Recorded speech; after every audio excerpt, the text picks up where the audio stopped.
আজ শেয়ার করব পটলের দুর্দান্ত স্বাদের একটি রেসিপি। তার জন্য পটলগুলোকে খোসা ছাড়িয়ে এভাবে দুফালা করে কেটে নিয়েছি।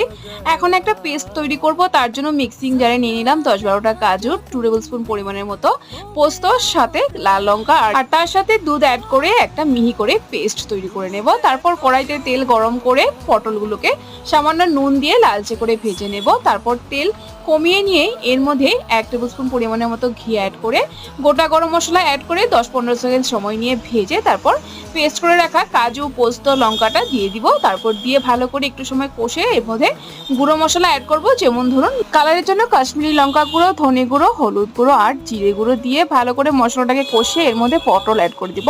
পটলটাকে দিয়ে মশলার সাথে কষিয়ে গ্রেভির জন্য এর মধ্যে দুধ অ্যাড করব। দুধ দিয়ে ভালো করে নেড়ে চেড়ে গ্রেভিটা একটু ঘন হয়ে আসলে এর মধ্যে গরম মশলা, ঘি দিয়ে নামিয়ে নেব। এর মধ্যে স্বাদ অনুসারে নুন আর খুবই অল্প একটু চিনি অ্যাড করতে